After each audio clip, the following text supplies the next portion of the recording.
Bo Madden had long disappeared from the world. Once a brilliant engineer with a future written in starlight, now a man living alone in a snowbound cabin deep in Oregon's timberline woods, haunted by silence and loss. Until one frozen night, when the sky screamed and a car plunged off the mountain road.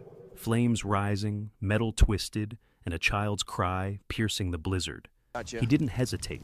With nothing but instinct and an old K9 by his side, Bo pulled a woman and her daughter from the wreckage.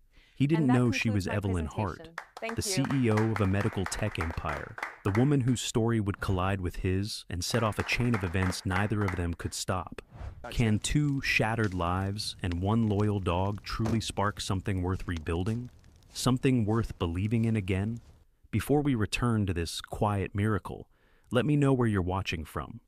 And if stories like this move you, make sure to subscribe. You won't want to miss what's coming next. The snow had started falling in heavy, wet sheets by the time Evelyn Hart turned off the interstate and began the winding climb toward Timberline. The mountains loomed like shadowed sentinels, their dark pines half lost in the fog, and the two-lane road that curled around them was slick with ice. Evelyn gripped the steering wheel tighter, her leather gloves creaking faintly in the silence of the cabin. On the back seat, her 6-year-old daughter, Addie, was curled up beneath a fleece blanket, her small form outlined by the soft glow of the dashboard lights. Her face, round, pale, and utterly peaceful, was pressed against the side of her stuffed rabbit, which had lost one eye but none of its importance. Evelyn, at 35, carried her years like someone accustomed to armor. Slender but strong, she had the frame of someone who skipped meals but never skipped meetings. Her dark brown hair was pulled into a neat low bun, a style that suited the sharpness of her cheekbones and the subtle tightness around her eyes. She was beautiful, though in a reserved, intimidating way, like someone carved from marble by a sculptor, too precise to allow softness. As the CEO of Heartbridge Tech, Evelyn had built her empire from nothing, pouring her brilliance and ambition into a line of assistive medical devices now used in hospitals across the country. But ambition came with enemies, and after a bitter internal lawsuit filed by a former co-founder who accused her of intellectual theft, Evelyn had retreated. The court case was still unresolved, but the media had already decided her guilt or innocence based on their appetite for a fallen woman. She didn't care anymore. She needed air. She needed space. She needed to protect her daughter. So, they had come to Timberline, a forgotten speck on the Oregon map nestled high in the Cascade Range. She had rented a cabin. 3 weeks, off the grid, quiet. But the storm had arrived 2 days early, and the road had become less a route and more a challenge. "Mommy?" Addie stirred, her voice small but curious. "Are we close?" Evelyn glanced into the rearview mirror. "Almost there, sweetheart. Just a little more." Addie Hart was a bright, sensitive child, with wide hazel eyes and hair the color of corn silk. Unlike her mother, Addie hadn't yet learned to hide emotion. She wore her thoughts in her face like drawings on fog glass. Always visible, always sincere. Evelyn had tried to shield her from the media storm, but even at 6, Addie had sensed the tension that pulsed beneath their apartment walls in Seattle. As Evelyn rounded a sharp curve, her headlights caught something reflective. A road sign, half covered in snow. Then, in a heartbeat, the world vanished. The tires lost grip. The steering wheel spun wildly under her hands. The car began to slide. She didn't scream.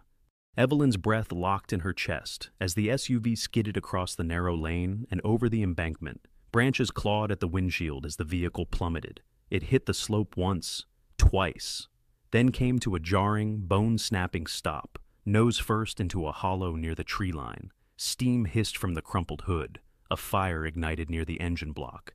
Evelyn tasted blood. The snow kept falling. A mile away, Bo Madden stirred from sleep. His cabin, a modest log structure built with his own hands, sat nestled in a hollow near the old ranger trail. The storm had knocked out his generator hours ago, and now the only light came from the fireplace, still glowing from the embers he banked before bed. Bo, 40 years old, lean and rangy, moved like a man who had once needed strength for his profession, but now wore it more out of habit than purpose. He had sandy blonde hair graying at the temples, a face weathered by time and wind, and green eyes that had seen too much loss to be surprised by pain. A former mechanical systems engineer for NASA, Bo had walked away from that life after the death of his wife and infant daughter in a fire caused by a faulty capacitor, one he had designed. He had never forgiven himself. Now he lived quietly, surviving on odd repair jobs for the locals, tending his garden, and talking to no one but his dog. Ranger, an 8-year-old sable German shepherd with a notched left ear and a slight limp in his rear leg, lifted his head before Bo did. The dog's ears pricked forward, his body tense. Then came the sound, faint, distant, but unmistakable. Metal, twisting, screaming, a boom, and then silence. Bo was on his feet in seconds. He didn't ask questions. He didn't wonder. He simply moved. Grabbing his coat and emergency pack, he whistled for Ranger and stepped into the storm. They moved quickly. Ranger led the way, nose to the wind, tail low but alert. Bo's boots crunched through the snow as they cut through the trees, his breath steaming in the cold air. It took 10 minutes to reach the crash site, and another 10 to comprehend the horror. The vehicle lay on its side, front end crushed and burning. The flames licked hungrily at the hood, barely restrained by the sleet. Without hesitation, Bo smashed the side window with the butt of his flashlight. Inside, he saw 2 forms. One adult, bleeding from the temple, and a child crumpled in the back. "Ranger, go!" Bo shouted, and the dog surged forward to clear space in the snow. Bo worked quickly. He pulled the door open with both hands, muscles straining. He reached for the woman first. Her pulse was weak, but steady. He unbuckled her seatbelt, catching her as she slumped forward. As he lifted her, her coat slipped open and something cold fell to the floor. A locket. It had a photo of the child and the mother, and beside it, an empty slot where someone's face had been ripped away. He didn't have time to wonder. He carried the woman to a safe distance, then returned for the girl. Addie moaned faintly as he touched her, and her small arms clutched at something. Her rabbit, still clenched tight. Bo held her to his chest and ran. Behind them, the SUV exploded. Ranger barked and crouched low. The sound of the blast caused the dog to whimper, a rare sound for the brave old K9. The last time Ranger had heard a sound like that, it had been in the desert during a mission gone wrong. He had survived, barely, and never liked explosions since. By the time Bo reached his cabin, the wind had picked up. The storm screamed against the wooden frame. Inside, he laid the girl on the couch and gently placed her mother on a folded blanket beside the fire. He checked for fractures, cleaned wounds, and wrapped the girl in his thickest fleece. Ranger lay beside her, as if offering warmth. Bo looked at the woman, her face pale and flecked with soot. She was beautiful, even now, even like this. But what struck him was the strength in her expression. Even unconscious, she looked like someone used to holding the world together with bare hands. He didn't know her name, not yet, but he had saved her, and something told him this wasn't the end of it. The snowstorm had not eased its grip on Timberline. Outside, the world remained buried in silence and white, the sky a dull gray canopy that pressed low over the mountains. The trees bowed with the weight of snow, and the wind sighed like an old song through the evergreens. Inside the cabin, the heat from the fireplace did its best to keep the cold at bay, casting flickering shadows on the wooden walls and knotty floorboards. The air smelled faintly of cedar smoke, wool, and something lemony. Ginger tea steeping on the wood stove. Evelyn stirred beneath the heavy quilt, her body aching with a kind of bruised inertia. Pain throbbed along her left ankle, and when she moved, it answered with a bolt that made her hiss through her teeth. She blinked up at the rough-hewn ceiling, momentarily disoriented. Then she remembered the crash, the fire, the cold, the man, the dog, Addie. She sat up sharply, only to be steadied by a warm, calloused hand. "You're safe," said Bo Madden, kneeling beside the couch. He wore a thick navy flannel shirt rolled at the forearms, and his blonde hair was tousled from sleep, or maybe worry. His expression was unreadable, but there was no mistaking the steadiness in his gaze. "Your daughter's fine. She's in the back room, sleeping next to Ranger." Evelyn nodded once, grateful, but her voice caught before it could form words. Bo handed her a steaming mug. "Ginger and lemon, not much else in my cupboard, but it'll help." She took it, her fingers brushing his, and sipped. The warmth was immediate and grounding. "Thank you for everything." He shrugged, standing. Anyone would have done the same. She didn't correct him, though both of them knew that wasn't true. Bo moved to check the fire, his movements economical, quiet. He struck her as someone who had once been loud, laughter, ideas, maybe even music, but had learned silence the hard way. Evelyn's gaze wandered around the cabin. It was clean, functional, sparse. A desk with scattered tools and mechanical parts sat near the window. On one wall, a mounted set of old military medals hung beside a faded photo. A young woman in a graduation gown standing next to Bo. Her smile was radiant, her arm around his waist. There was a date etched in the bottom corner. 12 years ago. "I'll wrap your ankle," Bo said. "It's not broken, sprained maybe, but you'll need a few days off your feet. I don't want to be a burden." "You're not." He gestured toward the couch. "This is the only bed I've got, so unless you're willing to swap it for the floor, you're staying put." She smiled faintly despite herself. Bossy. He looked at her, a flicker of something, amusement, ghosting across his face. Used to be, not anymore. By afternoon, Addie was up and dressed in a pair of oversized flannel pajamas Bo had found. The sleeves swallowed her hands, but she didn't seem to mind. She sat cross-legged on the rug, feeding bits of toast to Ranger, who accepted each bite with a solemn dignity. The bond had formed quickly between them, something Evelyn didn't question. Addie had always trusted animals more easily than people. Ranger, for his part, was patient, protective, and gentle. He had a thick coat of sable fur with flecks of silver along his muzzle, and a slight hitch in his step from an old injury. His dark eyes followed Addie wherever she went, and when she reached out to stroke his ears, he leaned into the touch. "Is he retired?" Addie asked over breakfast. Bo nodded as he flipped eggs on a cast-iron pan. "Military K-9. He worked bomb detection overseas. Took shrapnel in his leg during a mission. That limp never quite healed right." "What's his full name?" "Ranger's enough. He doesn't care much for titles." "He saved me," Addie said softly. "Yeah," Bo agreed, glancing down at the dog. "He's good at that." Later that day, while Bo was out splitting wood, Evelyn hobbled around the cabin on crutches he had carved that morning. She moved slowly, but her pride kept her upright. The pain in her ankle throbbed, but the fog in her mind had lifted. Her daughter was safe. She was safe, for now. On a bookshelf beside the desk, Evelyn spotted something out of place, a small brass pocket watch. She picked it up, noticing the inscription inside the lid. "To my teacher of stars. C." The engraving was delicate, the kind of gift you gave someone you admired deeply, even loved. She turned it over in her hand. Bo returned before she could replace it. His eyes landed on the watch. For a moment, something flickered. Grief, distant and dull. "That belonged to Callie," he said, not moving from the door. Evelyn set it down gently. "She was your wife?" He nodded, unspeaking. "She was an astronomer?" Evelyn asked quietly. "Professor, Portland State. She taught me to look up instead of in." "I'm sorry." He shrugged again, that same unconvincing armor. "Long time ago?"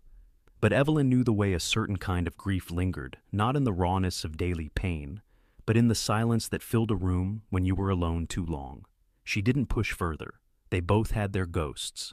That night, the power flickered and went out completely.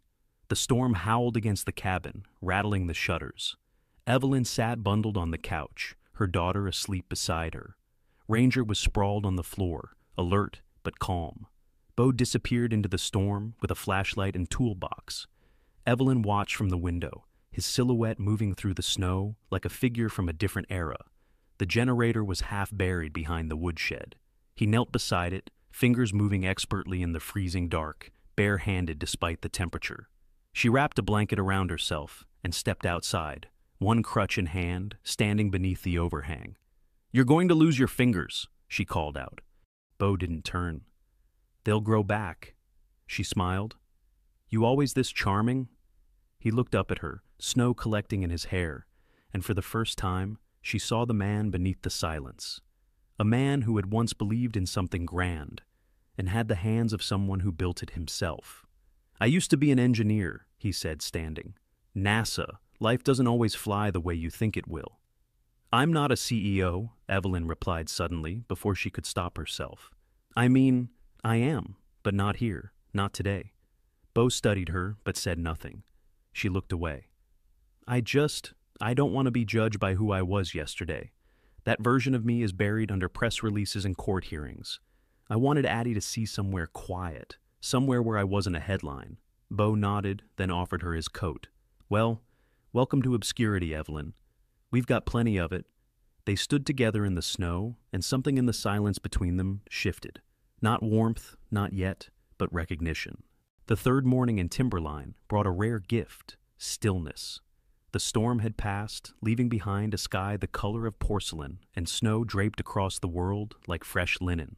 Icicles clung to the cabin's eaves, and sunlight fractured across them in pale golden rays. The hush was profound. No plows, no traffic, no cell phone buzzes, just the slow exhale of a mountain exhaling winter. Inside the cabin, the fire still burned low, and Evelyn sat curled in a wool blanket with a cup of now-cold tea in her hands, her thoughts a tangle of shame and something else she hadn't felt in years: guilt. Bo was at the workbench, hunched over a small contraption with wires and thin sheets of wood spread across a cutting board. His flannel sleeves were rolled up again, revealing forearms dusted with faint burn scars.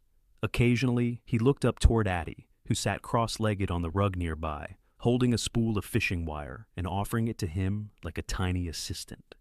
"Can I try flying it later?" she asked, eyes wide. "If it works," Bo said, smiling faintly. "No promises. Flight's a lot of guesswork." "I think it'll work better if you curve the wings a little at the tips," she offered, tilting her head. Bo paused. "Why's that?" "Birds curve their wings like that when they glide. I saw it in a book." He considered her suggestion, then bent the wing edges slightly and blew gently under them. The new angles caught the air better. When he looked back at her, there was something new in his expression: quiet admiration.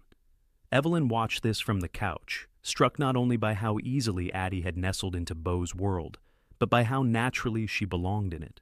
Addie was a child born into a world of conference calls and chrome offices. But here, she was just a child. Barefoot, brilliant, building paper wings beside a man who saw her for who she was, not who her mother was pretending to be. She set her mug down. "I need to tell you something," she said, her voice quiet but firm. Bo didn't turn. "You don't have to." "I do." She shifted, wincing at the tightness in her ankle. "I lied about what I do. I'm not a mechanical engineer. I'm the CEO of Heartbridge Tech. Or, I was. I stepped down last month." Now he looked at her.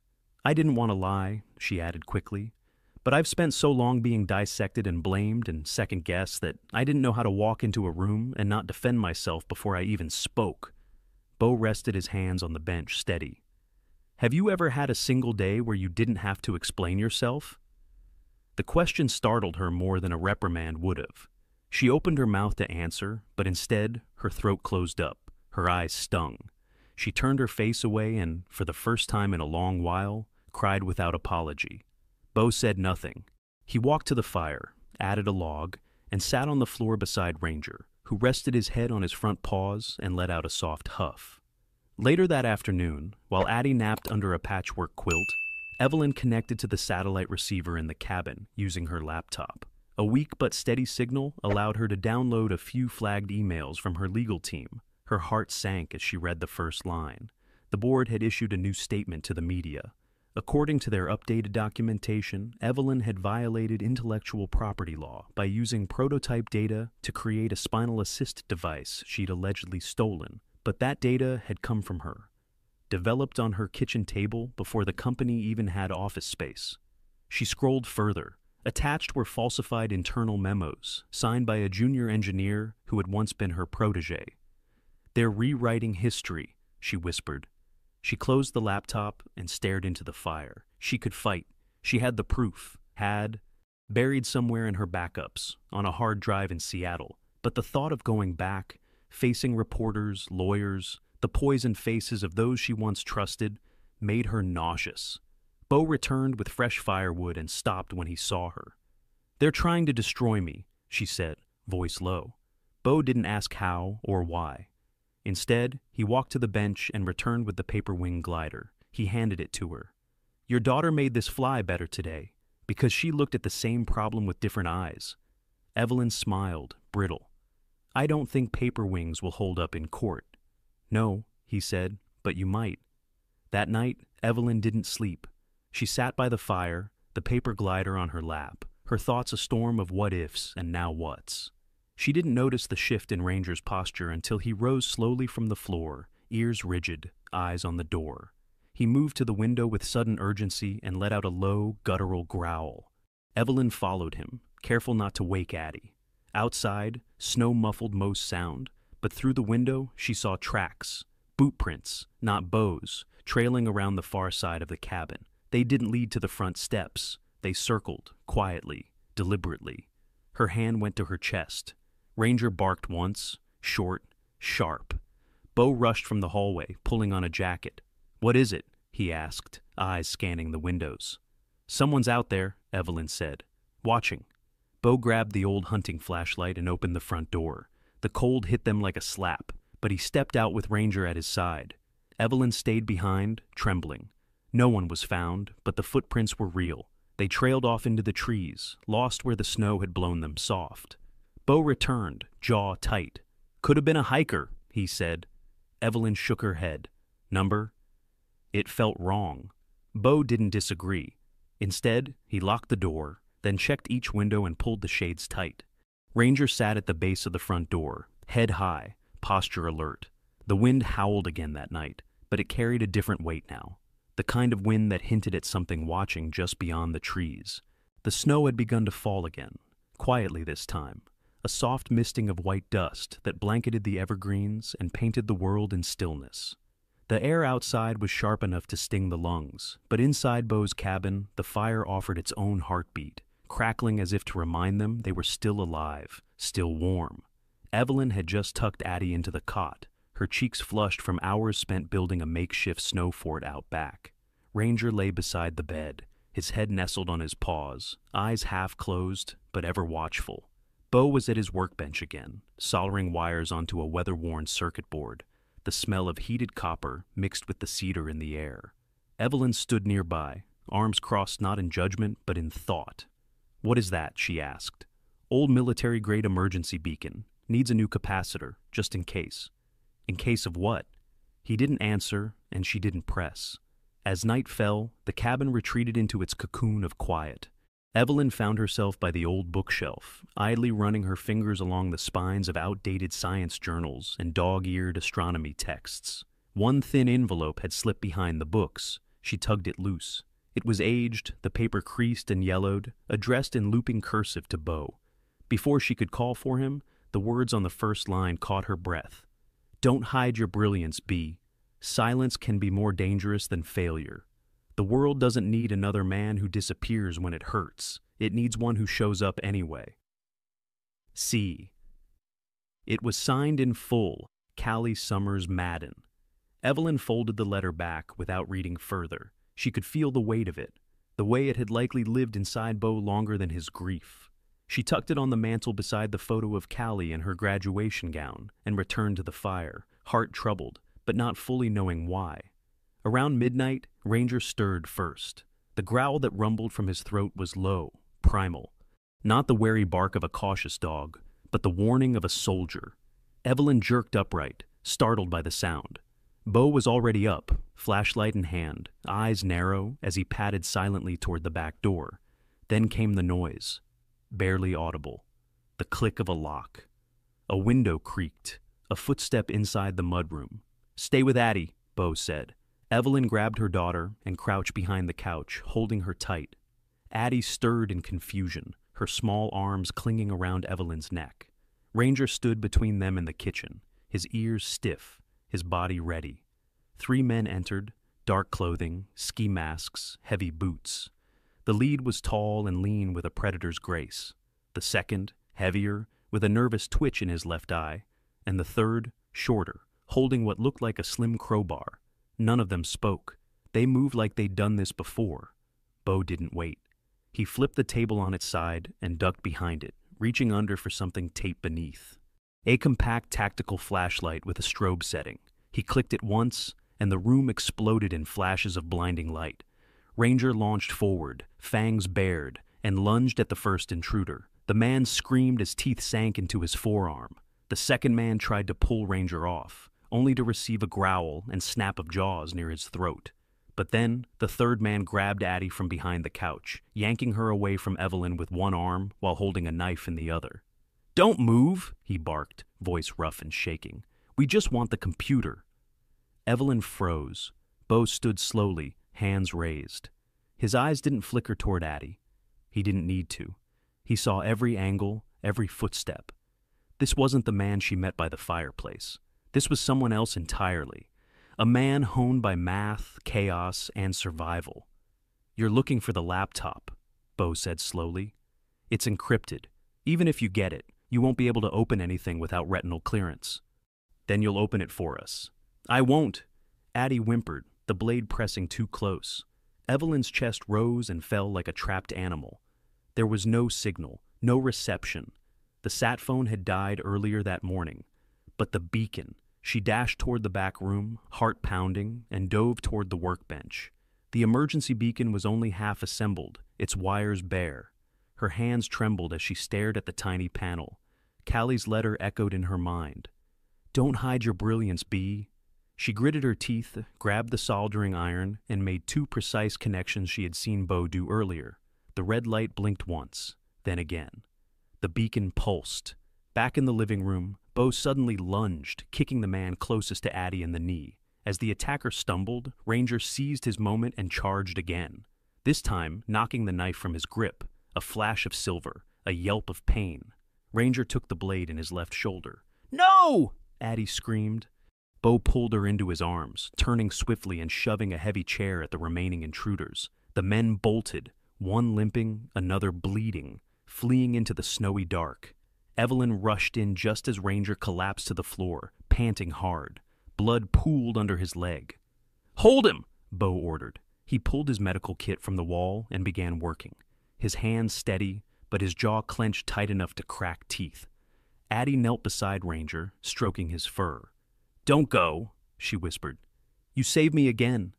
Ranger's eyes fluttered, but he licked her hand once, slow and certain. By the time the emergency responders arrived, called in by a nearby ranger station that picked up the beacon's distress signal, Evelyn was covered in blood, Bo's shirt torn from making bandages, and Addie still holding Ranger's paw. Deputy Carla Moreno was the first through the door. A woman in her late 40s, tall, broad-shouldered, with a gray braid swinging down her back and a steely calm in her eyes.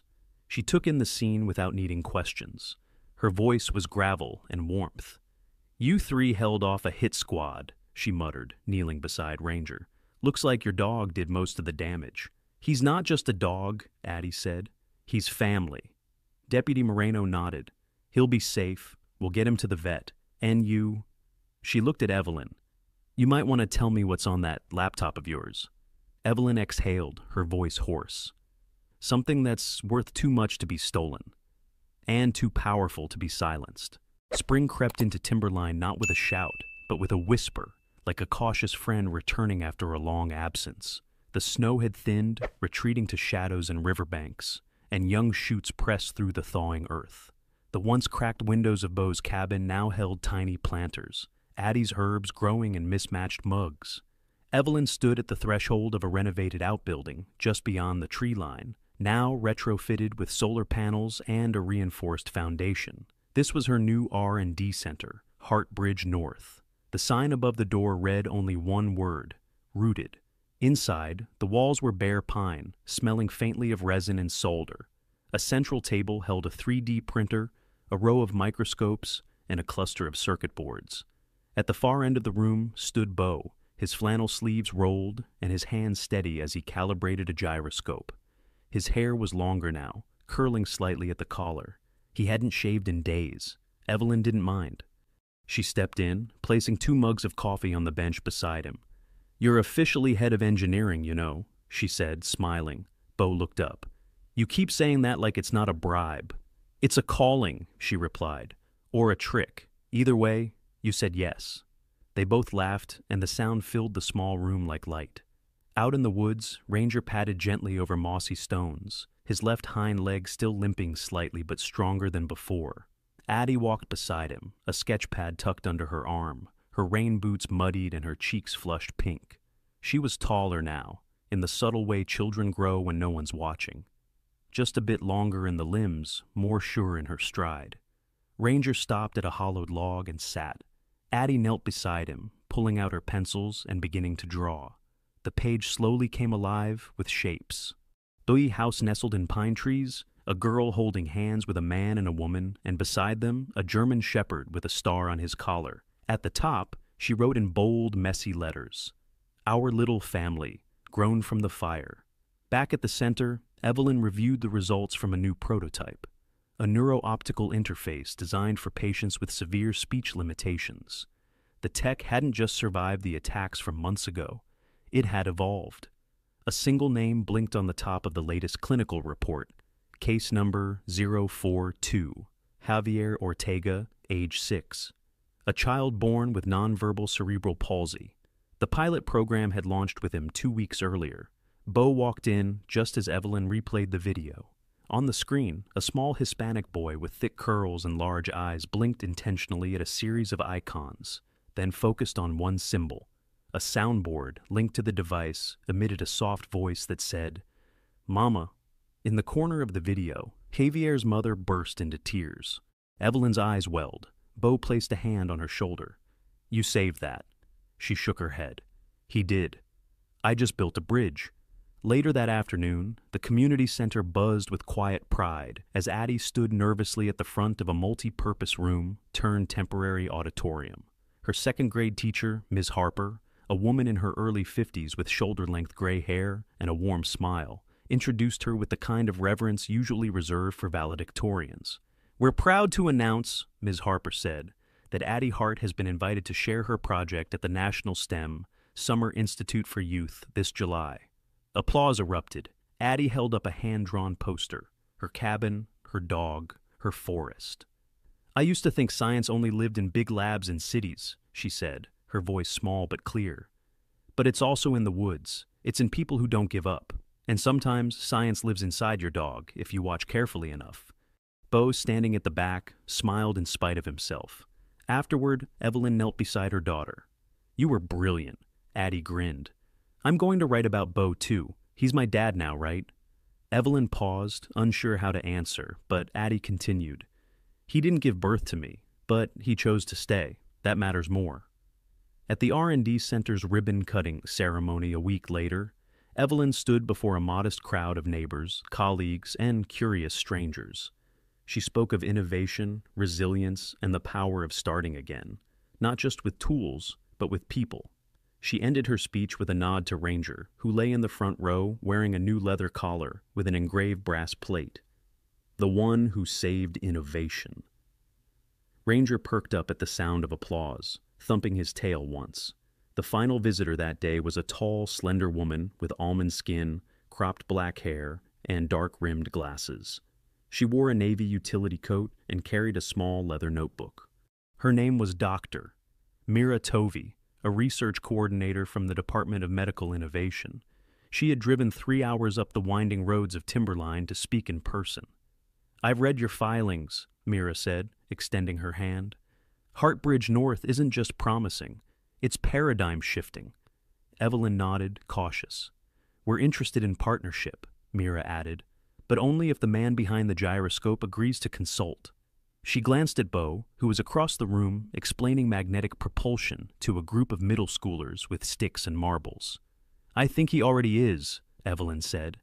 The day ended with Addie sitting on the porch, Ranger curled at her feet, watching the sun dip behind the evergreens. She scribbled one last note in her journal, addressed to her former classmates in Seattle. "Dear Miss Lang's class, I miss you, but I'm okay. My dog got hurt, but he's better now. I met someone who fixes broken things, and my mom laughs a lot more. I think I'm going to stay. Love, Addie." Inside, Bo poured tea while Evelyn unpacked a shipment of lab-grade fiber optics. He paused, watching her work. "You're different now," he said. She looked up. "Good different?" He nodded.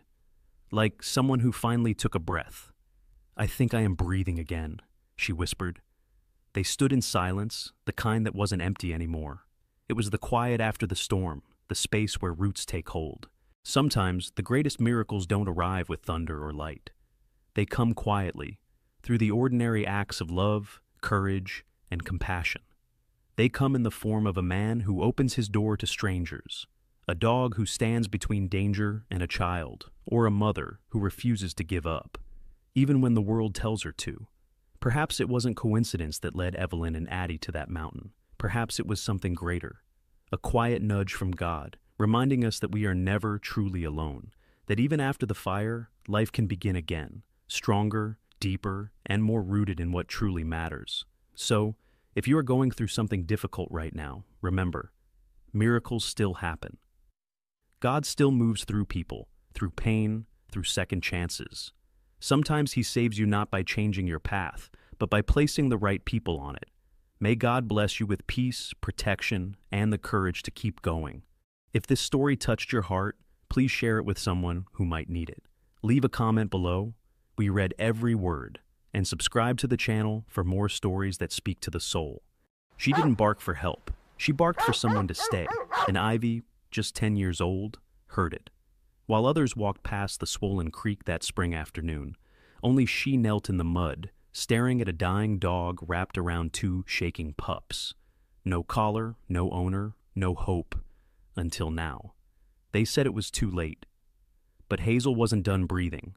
And what Ivy did next would ripple through a town, revive a woman who'd stopped believing, and bring back a miracle no one had prayed for, but everyone needed. Before we begin, tell me, where are you watching from tonight?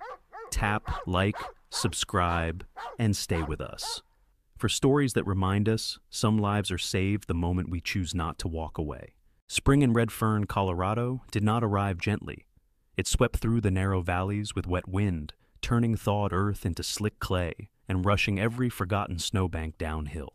That afternoon, mist still clung to the pine ridges like a memory not ready to let go.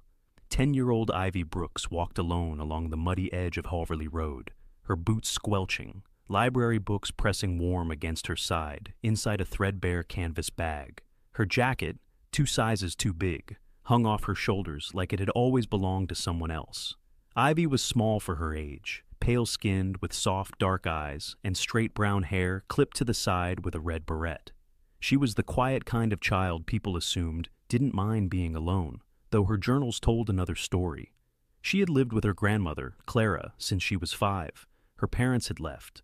Not tragically, just inconveniently. California, new marriages, holiday cards with no return address. So Ivy learned to listen more than she spoke, and today it was the sound, not sight, that stopped her. Sharp, insistent barking cut through the air like something ripping, not once, but over and over, frantic and uneven, not a warning, a plea. She turned toward the tree-lined slope behind the old Wexler farm, where a thin trail led down to the edge of West Hollow Creek. That's where she saw them. A large, sable-colored German shepherd, half submerged at the water's edge, one hind leg twisted unnaturally in the grip of gnarled tree roots. Her fur was matted with river mud, her body tensed against the flow. On the small gravel bank beside her, 2 tiny pups, one pale tan, one deep sable with a white patch on its chest, cried and pressed their faces into the mother's ribs. The mother barked again, hoarse now, as if shouting through water. Ivy dropped her bag and ran. Sliding down the wet hill scraped her hands, but she barely felt it. The river wasn't high yet, but it moved with spring urgency, foamy brown and full of sharp chill. Ivy crouched near the edge and reached toward the dog.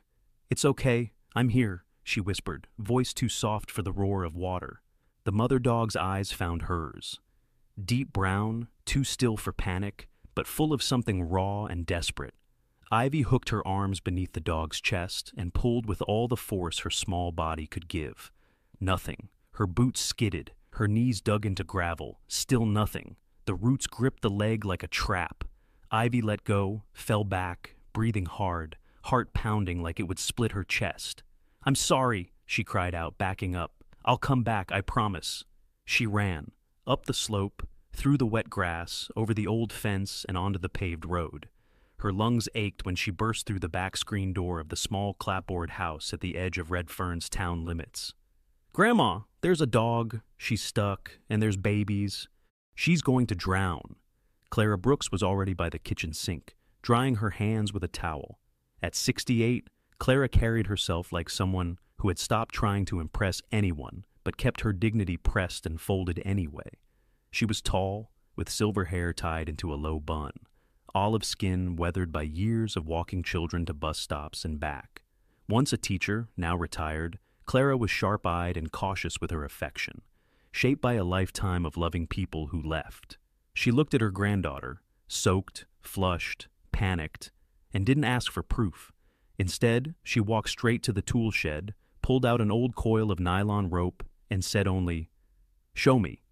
Back at the creek, Ivy led the way down. Hazel, the name would come later, still hadn't moved. One of the pups had curled into the mother's shoulder. The other was trying to paw at the trapped leg. Clara scanned the scene, lips tight. "You'll have to go lower," she said, tying a loop at the end of the rope. Ivy nodded, knelt at the edge again, and slipped the rope under the dog's belly, just behind the front legs. Clara braced herself against a tree trunk and pulled slowly. The shepherd whined but didn't thrash. Ivy guided the rope, keeping Hazel's head above water. Finally, with a slosh and a crack of root, the leg came free.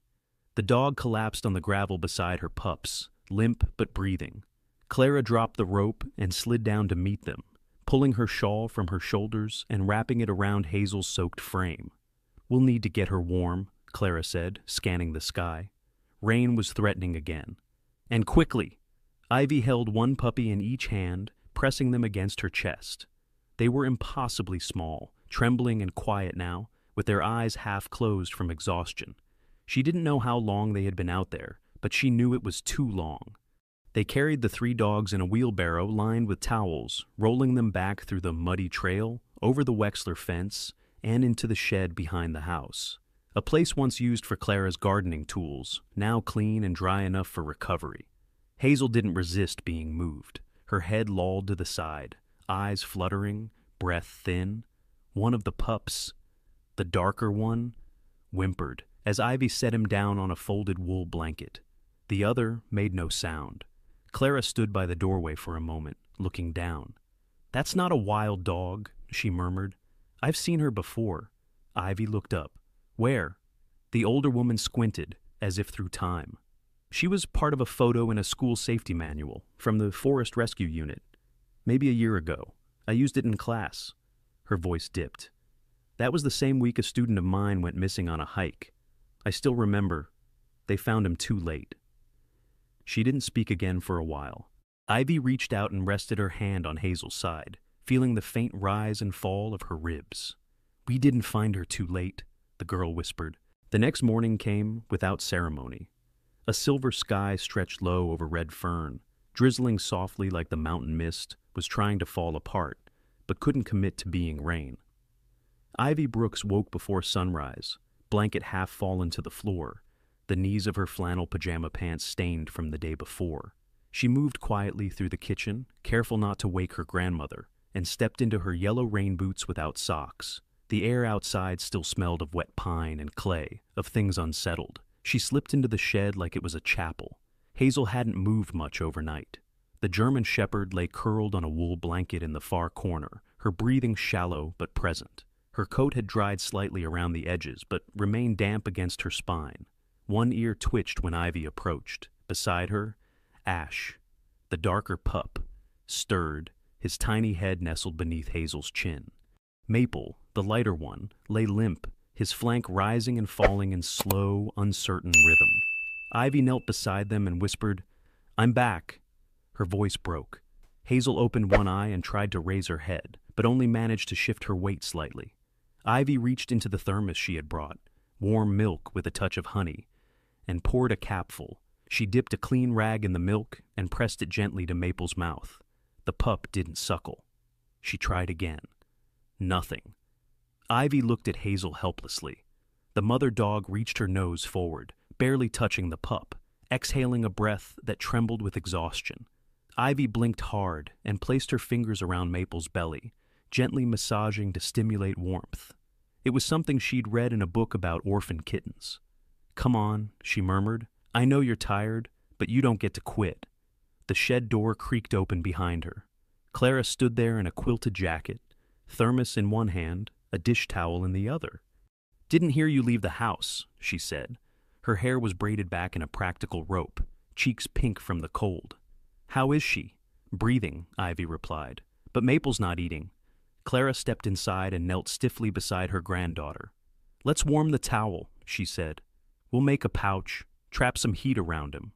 Ivy nodded and watched as Clara wrapped the pup with practiced hands, placing a bag of warmed rice against his back. "That should help." "Why would someone abandon them like this?" Ivy asked suddenly. "Hazel used to save people. Jonah's the one who said—" "Wait," Clara interrupted. "Jonah said what?"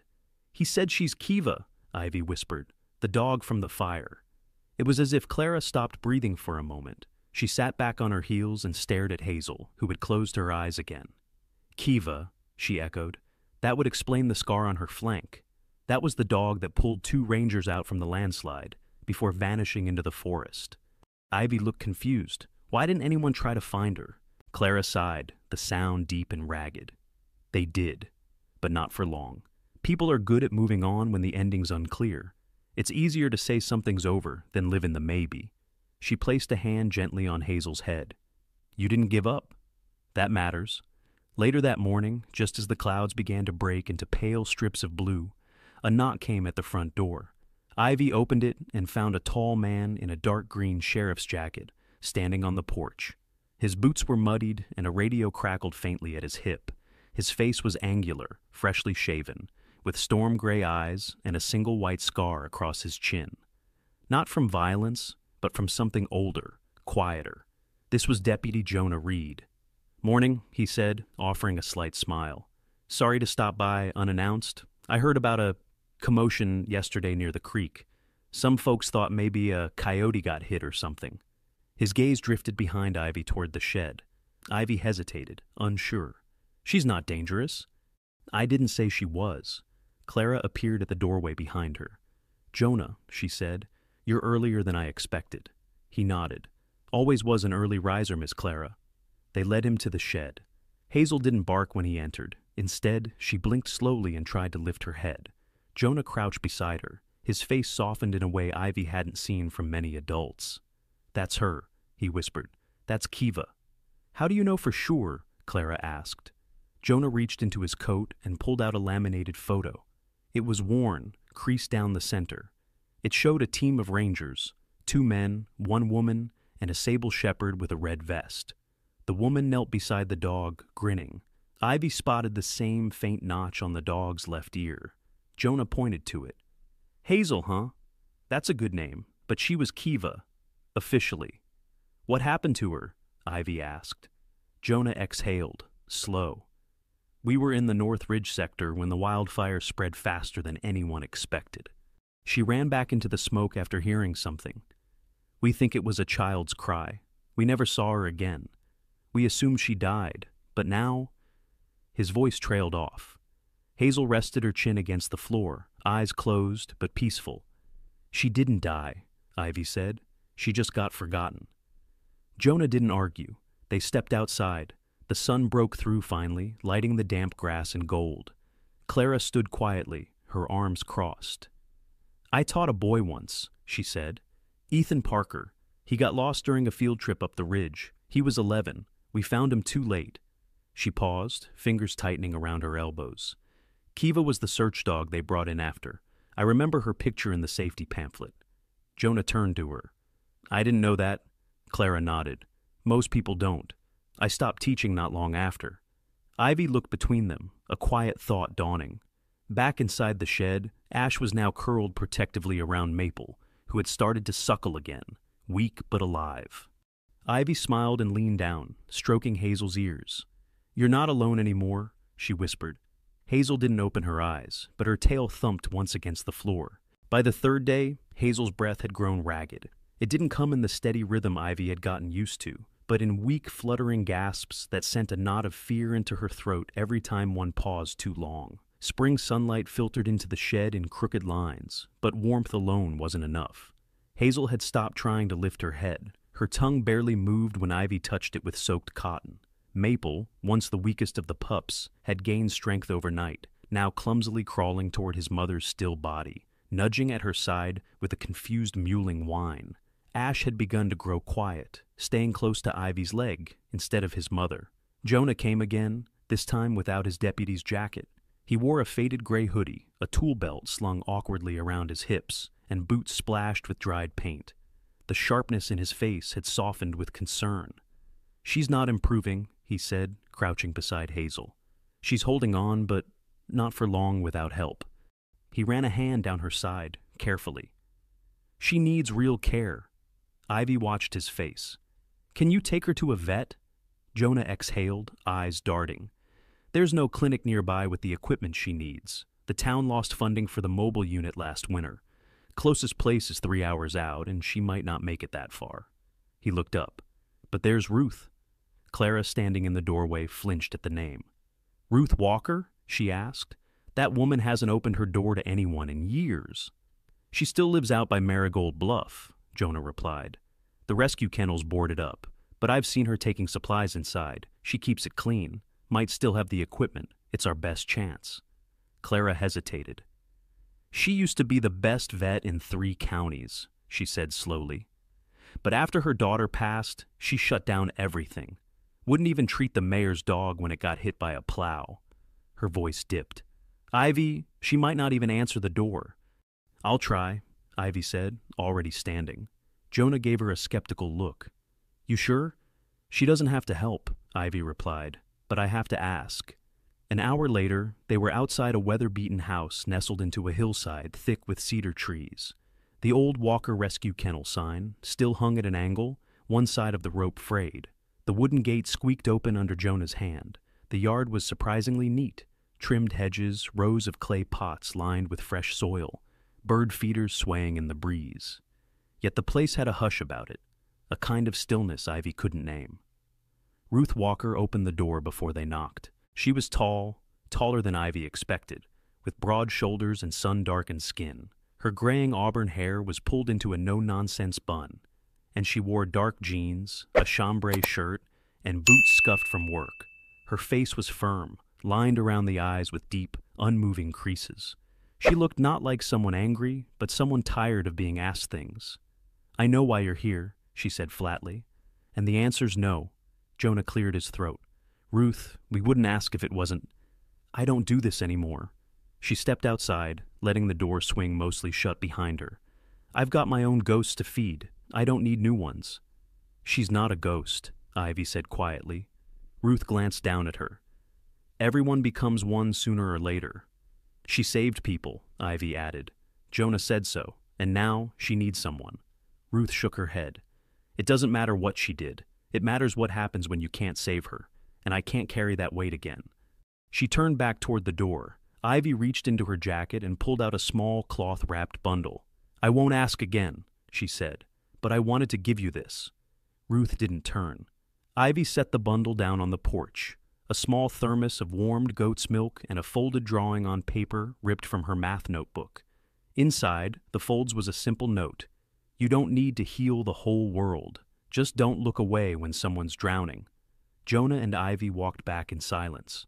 The road back to town wound through gray trees and fading snowmelt. Ivy didn't cry. She held her empty thermos and watched the clouds shift. That night, Clara tucked her into bed with an extra blanket, brushing back the strands of hair that had escaped her braid. "You did what you could," she said. "She didn't even look at the drawing," Ivy mumbled. "You looked at her," Clara replied. "Sometimes that's what breaks the silence, not shouting." Out at Marigold Bluff, Ruth sat alone at her kitchen table. The inside of her home was spotless, but sparse. No photos on the walls, no sound except the soft tick of a wall clock. She unwrapped the bundle and found the note first. She read it once, then again. Her fingers paused on the drawing. 3 dogs and a girl with a red hair clip, arms around them all. The lines were crooked, the colors uneven, but the eyes, Hazel's eyes, were perfect.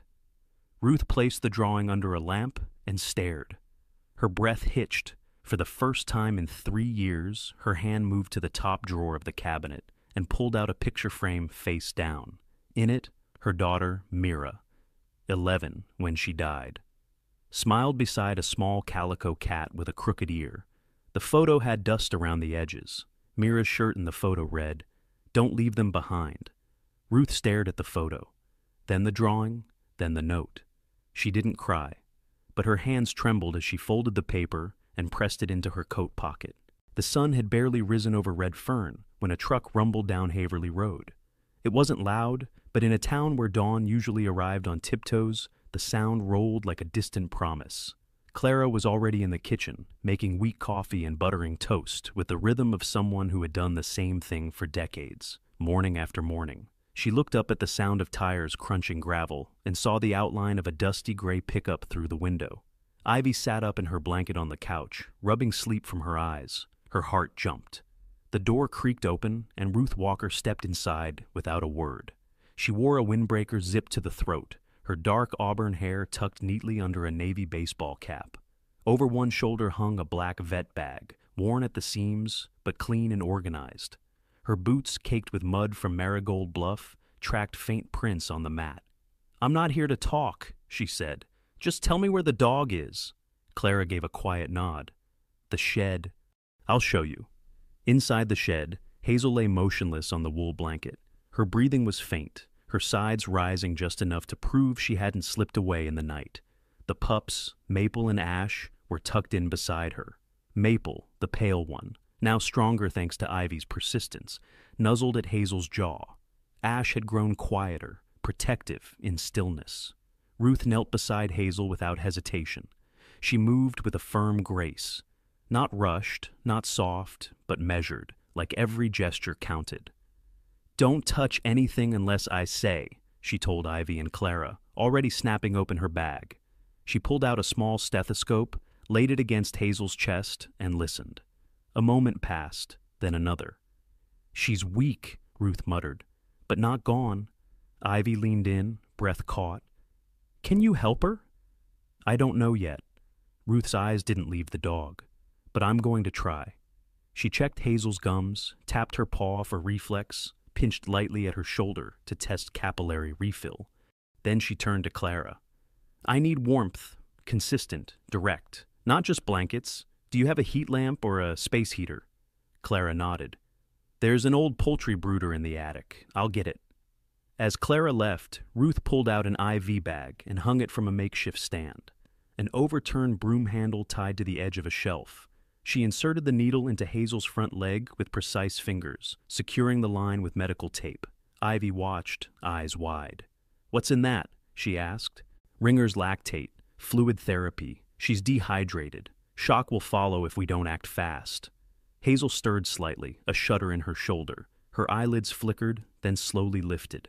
One eye met Ruth's, then Ivy's. No bark, no whine, just a breath, long, drawn out, like a thread being pulled from deep inside her. Ruth froze, one gloved hand still resting on Hazel's ribcage. Her jaw clenched.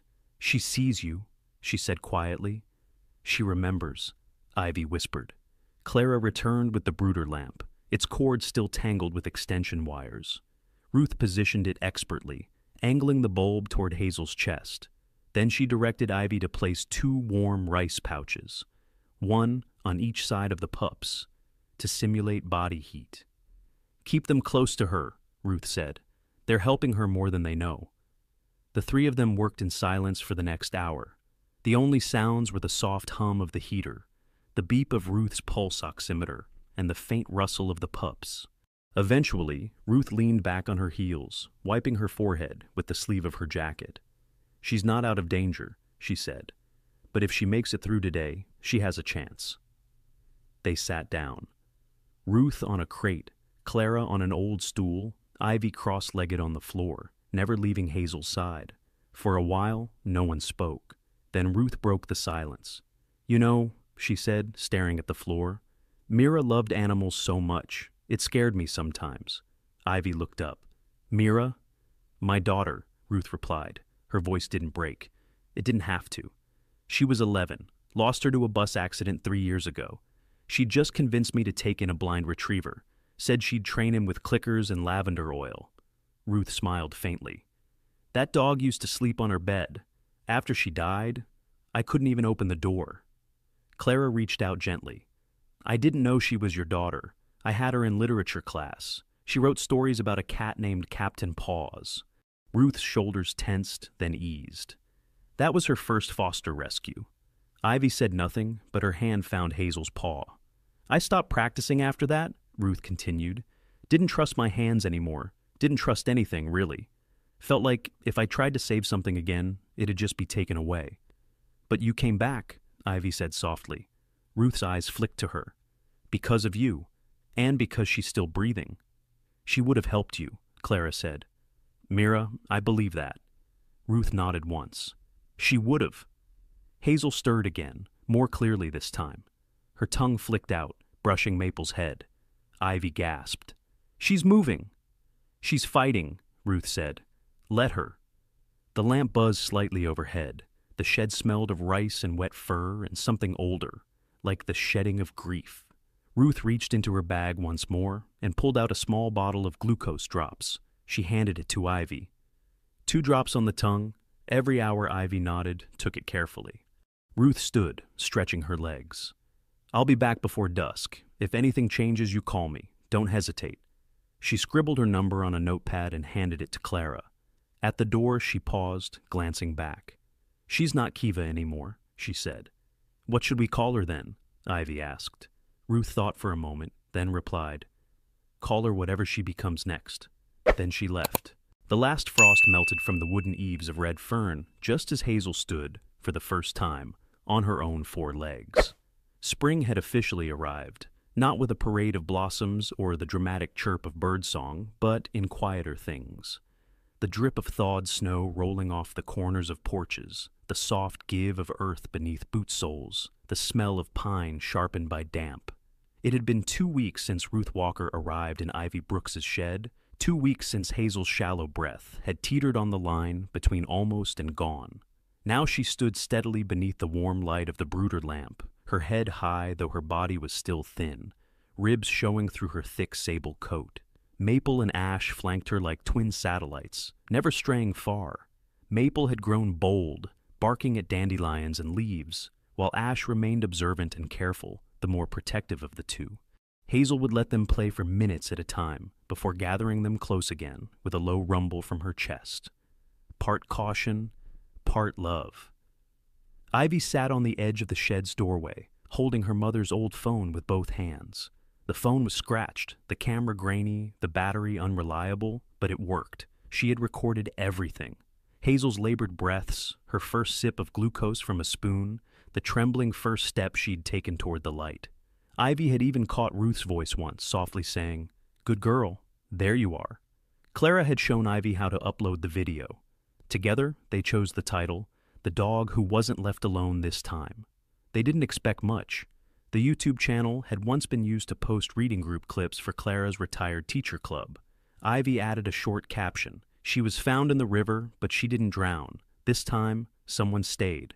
2 nights later, the video had over 12,000 views. Jonah was the one who noticed it first. He stopped by in his uniform, this time carrying 2 bags of donated kibble slung over his shoulder and a box of vet wraps. "You've got people calling from all over," he said.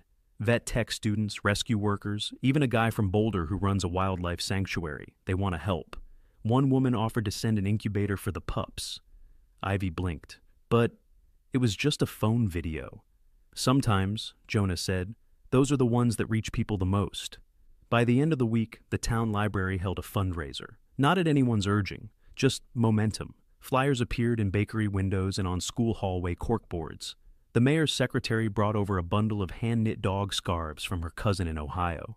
Kids at Red Fern Elementary filled a box with drawings. Hazel as a superhero, the pups wearing crowns, Ivy holding a magic leash.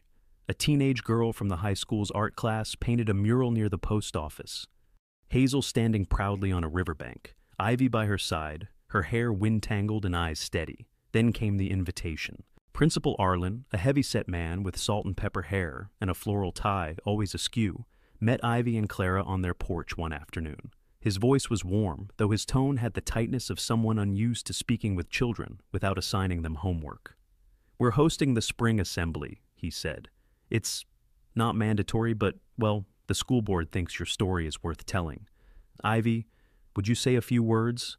Doesn't have to be long. Just from your heart." Ivy turned red, then pale, then nodded. Clara gave her hand a gentle squeeze. "You don't have to be perfect," she said. "You just have to be honest." The day of the assembly, Ivy wore a simple blue dress and her worn rain boots. She brought Hazel on a lead rope made from an old belt. Ash and Maple followed in step, their collars handmade from braided yarn and tiny brass buttons. The auditorium was full. Teachers, students, parents, people from the town who didn't even have kids anymore. Some carried cameras, others just carried Kleenex. Ivy stepped onto the stage slowly. Hazel sat beside her body tall, her eyes calm. The pups waited behind her legs. Ivy took the mic with both hands. Her voice was small at first, almost swallowed by the room. "I didn't know what to do when I saw her," she said. "She looked like she belonged to someone, like someone had just forgotten. And I thought, if I leave her too, then I'm part of that." Silence fell, heavy but soft. "I didn't save her," Ivy continued. "I just didn't leave." And that was it. A beat passed. Then the room erupted into applause. Ruth, sitting near the back in a borrowed chair, clapped only once, then smiled and wiped at her eyes with her sleeve. She wore clean scrubs for the first time in 3 years, her name patch restitched, Dr. Ruth Walker. That weekend, the town held its annual spring parade. Normally, it was a sleepy affair. Paper flowers, pickup trucks with hay bales, a float for the chess club if they remembered in time. But this year, something shifted. At the center of the procession was a small wooden cart pulled by Jonah's ATV, filled with donated blankets and animal food. Ivy walked at the front, Hazel at her side, Ash and Maple just behind. Leashes looped loosely in Ivy's hand. Children clapped. Elderly couples waved. Someone in the crowd shouted, "Go Hazel!" Ruth reopened the old Walker Clinic the following Monday. The door had a new sign, carved into pine, freshly varnished. It read, "You don't have to save the world, just the one who's drowning near you." Inside, everything had been cleaned. The kennels were stacked with folded bedding. A corkboard displayed thank you notes and scribbled cards from kids. Ivy came by after school to help fold towels and fill food dishes. Hazel had a bed in the back room, but she rarely used it. She preferred to sit by the front window, watching the street. Ruth let her. Sometimes Ruth would sit beside her, running a hand through her fur. No words, just quiet. Hazel wasn't a search and rescue dog anymore. She wasn't Kiva. She wasn't anyone's tool or emblem. She was a mother, a survivor, and something new, something still becoming. And Ivy? Ivy wasn't just the girl who stayed anymore. She had friends who drew her pictures, teachers who asked her opinion, but more than that, she had a knowing in her chest that hadn't been there before. That being small didn't mean you couldn't choose to stay. Sometimes, the smallest hands hold the greatest grace. Hazel was just a dog, Ivy just a child. And yet, through cold water and closed doors, through silence and sorrow, they carried something far bigger than themselves. Faith that love still finds us, even when the world forgets. Maybe it wasn't just luck that Ivy heard that bark. Maybe it wasn't just chance that Ruth opened her door that morning. Maybe it was a whisper from heaven, a reminder that every breath still fighting is a life worth holding on to. We may not all be able to save the world, but we can choose today to stay beside someone who's drowning. That choice, it might just be the miracle they were waiting for. So, if this story touched your heart, please share it. Leave us a comment, tell us who you stayed beside. Click subscribe and ring the bell so you won't miss the next story of hope. And may the Lord bless you, yes, you, for every kindness the world never saw, but heaven surely did. God bless you and all who choose not to look away.